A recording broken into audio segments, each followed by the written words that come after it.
Ayanokoji is officially cooked. Bro, just picture this scenario. You've spent over a year operating in the shadows. You treat every single person around you like a pawn, successfully hiding your terrifying intellect from everyone. You finally get a quiet moment in your dorm room with your secret girlfriend, Kay. The tension is real, the walls are coming down, and then bam, the door opens. Amasawa casually strolls in holding a bag of groceries, crashing the date, and drops the absolute bombshell that there is a staggering 20 million point bounty on Ayanokoji's head. Just like that, his peaceful existence is completely shattered. The Shadow King is dragged out into the harsh daylight, and his sanctuary is utterly violated. Here's the thing that should be making your brain short-circuit right now. Wait, why did the enemy just save Ayanokoji? Seriously, think about it. Amasawa just admitted she was Hosen's right hand. She orchestrated the entire knife plot. She actively tried to frame him and get him expelled in the most violent way possible. So why on earth is she walking right into his room, uninvited, to give him a massive warning about the giant target on his back? What does she actually gain by blowing the whistle on this bounty? To understand why this happened, we need to go back. What is maddening about this moment is the sheer arrogance of her reasoning. Amasawa looks Ayanokoji dead in the eye and essentially says it just didn't seem fair to expel him before he knew about the bounty. Are you kidding me? This is absolute madness. She is a suspected White Room student. She purposefully set up a deadly trap with a weapon, and now she is trying to claim she just wants to play fair. No way. She is not doing this out of kindness. She is doing this to flex. She is proving to Ayanokoji that she has complete control over the board. But how did we even get to a point where a bounty of this magnitude was placed on his head? It all traces back to one massive mistake.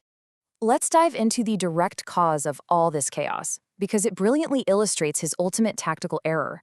For over a year, Ayanokoji purposefully suppressed his academic scores to stay invisible. He barely scored average on everything, but then, seemingly out of nowhere, he drops a sudden, inexplicable perfect 100 on a math test. And this wasn't just any test. Miyake points out that these questions were far beyond any high school curriculum. The school never even expected the students to be able to solve them.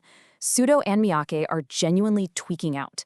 They think he cheated because his past scores were lower than Sudo's. By dropping this perfect 100, Ayanokoji didn't just reveal he was smart. He revealed he is operating on an academic level that fundamentally breaks the rules of their reality. Ayanokoji's cover is blown. The entire class is demanding answers. The panic is setting in, and who steps up to the plate? Suzune. And bro, this is where she pulls off an absolute 4D chess move. To the class, she confidently claims, "He is our secret weapon, and I ordered him to hide his skills."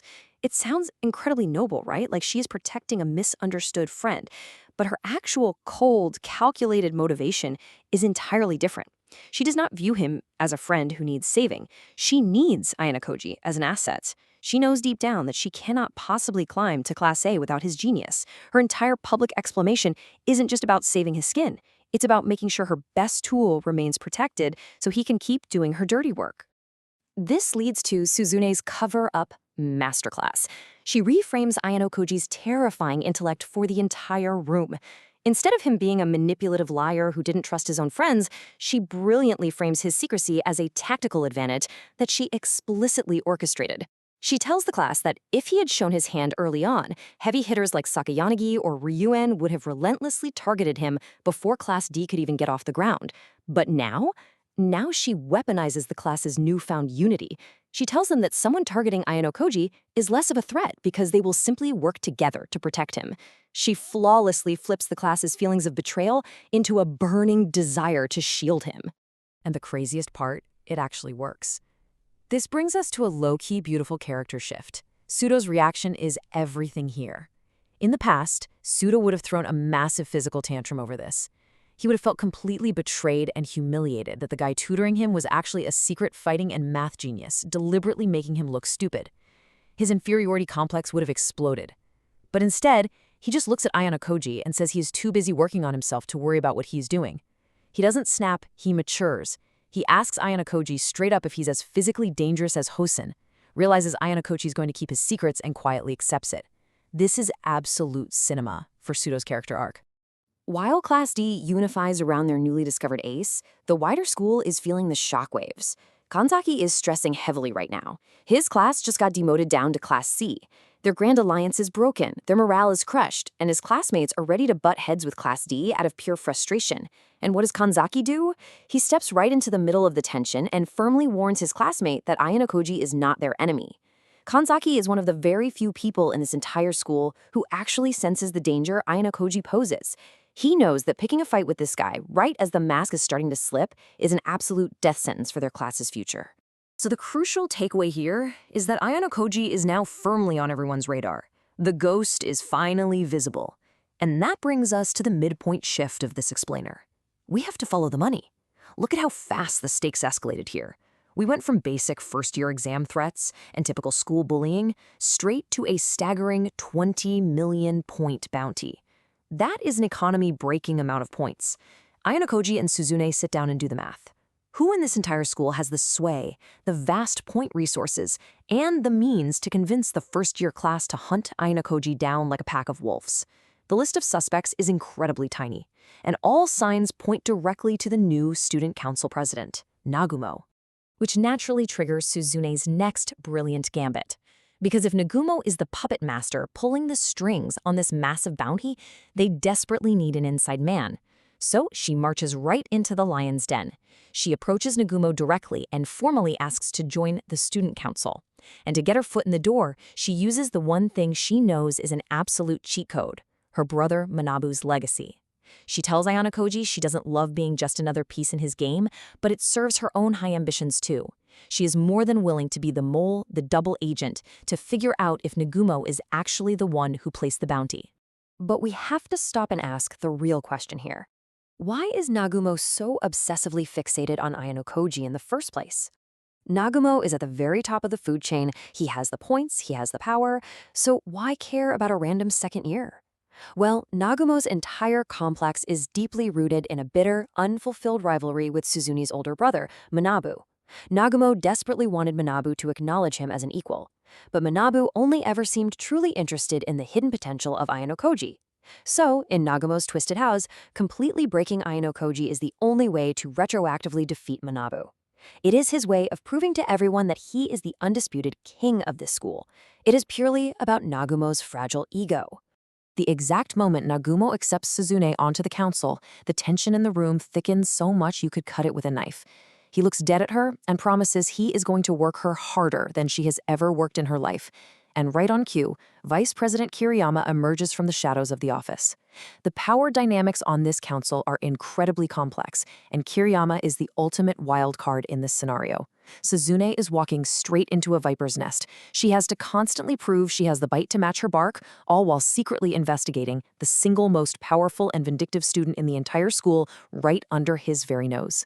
But every single action has a severe emotional consequence, and this breakdown wouldn't be complete without analyzing the personal cost of all this chaos.